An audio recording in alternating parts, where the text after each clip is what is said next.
want to begin my talk with a question. What is value? It may sound like a simple question, but believe me, it is not. Some typical responses to this question are the momentary worth of something, the moral code guiding one's action, and the significance of something. Although these responses are not wrong, they're too general and insufficient to encapsulate the true essence of this concept. Value is an enigmatic and intangible notion, one that is subjective upon the perspective at which it is assessed. So let us explore value through various means. Firstly, let us explore the dynamic nature of value. Envision yourself as a participant in a game show, and you've been presented with a choice between a diamond and a bottle of water. What will you choose? The answer is self-evident here. Everyone will have chosen the diamond because it has much higher monetary value. But is the diamond inherently worth more than a bottle of water? Now, let us ponder at a second situation. Please momentarily close your eyes. You find yourself traversing the arid expanse of a desert, marching strenuously for several days. The water you have brought with you was depleted hours ago. Your face is pale, and you're beginning to feel the devastating symptoms of dehydration. You need water now. At this critical moment, you've been presented again with that same diamond and a bottle of water. What will you choose this time? You may now open your eyes. The more logical response will be the bottle of water, because the diamond doesn't offer us any help in the face of life-threatening dehydration. But why? Why is that the case? To answer this question, I have to introduce you to three economic concepts, and that is exchange value, use value, and utility. Exchange value is the value of something when it is exchanged for money, where use value is the practical use of something. Utility is the benefit or satisfaction derived from consuming a good or service. In the initial scenario, our judgment of the item's value was based on its exchange value because we presume that water is always available in the nearest stores. In the subsequent scenario, however, our judgment was based on its use value because our survival depends on that bottle of water. Now, let us ponder at the third situation, an even more thought-provoking scenario. Envision yourself in that same desert, but this time you've been given the choice between a diamond and a bottle of water every 5 minutes until you successfully navigate out of the desert. What strategy would you use? The most logical response will be to get sufficient water, escape the desert, and then offer as much diamonds as possible so they could be monetized when we arrive at the city. But why? The answer lies in the diminishing law of marginal utility. What is the diminishing law of marginal utility, you might ask? But before I could answer that question, I have to first introduce you to marginal utility. Marginal utility is additional benefit or satisfaction derived from consuming an additional unit of a good or service.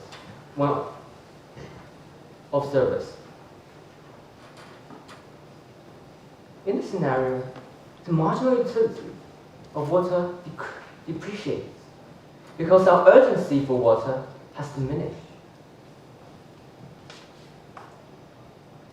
When we have enough water to last the journey, we'll be able to have access to water in the city. And thus, the marginal utility of water no longer exceeds the marginal utility of the diamond. The marginal utility of the diamond no longer exceeds the marginal utility of the water. And that is when we begin to choose the diamond over the bottle of water. And as the marginal utility of water depreciates, the consequences of foregoing water also falls, which increases the marginal utility of the diamond.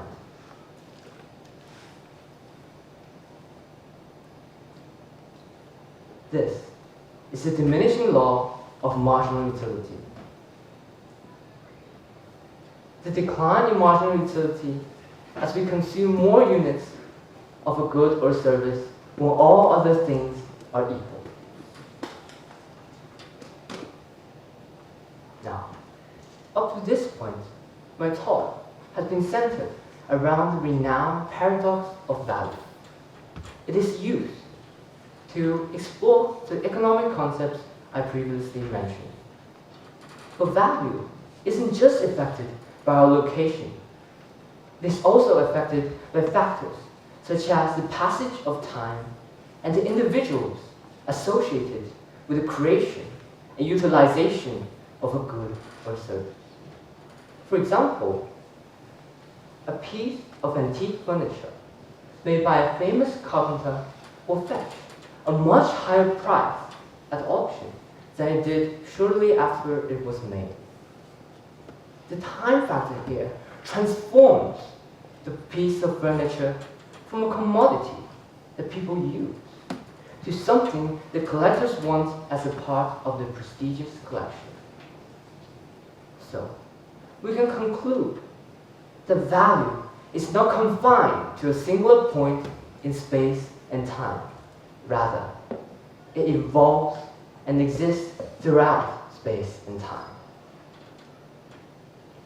Now, I would like to talk about how value exists in life. In life, we perform tasks that can be generally categorized into tasks of short-term value and tasks of long-term value, which are parallel to instant gratification and delayed gratification. There will always be instances in our lives that we don't have the motivation to offer the choice that doesn't offer instant gratification. However, by identifying value, it could help us to make more rational decisions. Do you still remember the diminishing law of marginal utility? It is a reason why the things we used to enjoy fail to elicit the same degree of enjoyment over time. It affects not only water and diamonds, it affects almost everything in society. Now, if you're a keen observer, you may have caught that I use the word almost. Although the majority obeys this law, there are still a few exceptions. Amongst those exceptions is the towering figure, reading. Reading puts you in a virtuous cycle.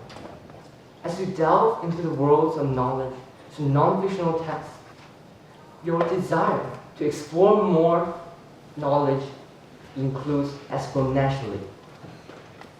Similarly, as we cultivate our appreciation for literature through fictional texts, our desire to explore more literary work explodes.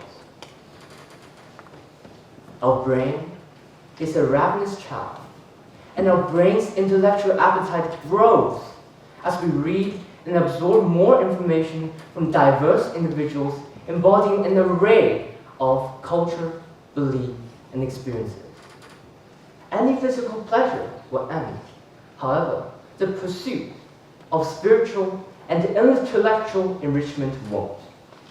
This is why I believe that we should look beyond superficial value and to identify intrinsic value within ourselves because it is immortal.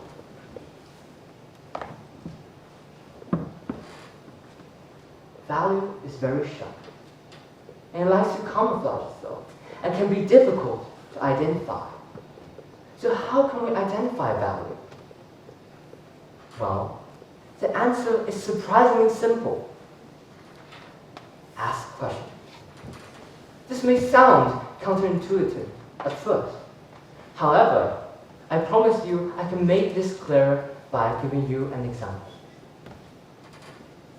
A prevalent problem amongst individuals is cluttering. And although cleaning regularly and adopting new methods of organizing things can mitigate the problem, however, it isn't the root cause of the problem. The root cause is making irrational decisions when we're making purchases. So here's how I can solve this problem through asking questions. Whenever I want to buy something, I always demand myself to give 3 compelling reasons why buying this product is beneficial. This enables me to distinguish whether this product is truly beneficial or not. As the saying goes, life is a roller coaster ride, and we all go through our ups and downs throughout our lives.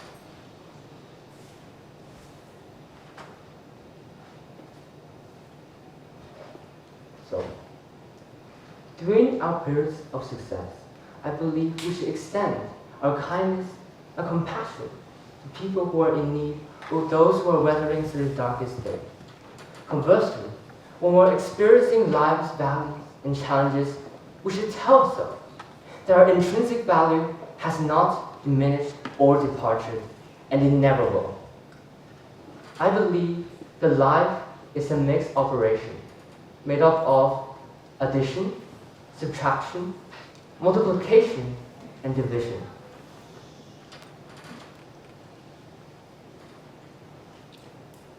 So, as long as we're heading in the right direction, eventually we'll see the rainbow after the storm. As the final part of my talk, I would like to briefly discuss how value exists in philosophy. In philosophy, there's a study devoted to value from an ethical and aesthetics perspective called axiology. In axiology, there's a major dispute as to whether value is objective or subjective. Objectivists believe that value is independent of human perception or beliefs, while subjectivists believe that value varies from person to person and from culture to culture. The concept of value is very abstract and mysterious in axiology. In economics, the contours of value is somewhat clearer, but even the paradox of value can be affected by several external factors such as cultural significance, subjective preference, scarcity, market conditions, emotional conditions, and perceived rarity. What's more is, utility is immeasurable, making the whole concept even more abstract and mysterious. So, what is value then? Well, the concept of value is quite an elusive one. Countless intellectual giants in the past have grappled with this very question, and some have even concluded that value never existed, but is something purely made up to serve a specific purpose in society. I feel that I must confess my inability to give a conclusive definition to the very question I proposed at the beginning of my TEDx. Well, perhaps value isn't supposed to be defined. Perhaps if a conclusive definition is given to value, it will lose the core purpose of its existence. Value is like water. It is a fluid that is adaptable and free-flowing. What value isn't what's important. What matters is that we can use our understanding of value to think more rationally, pursue what is truly important to us, and most importantly, be ourselves and spread ideas worth spreading. Thank you.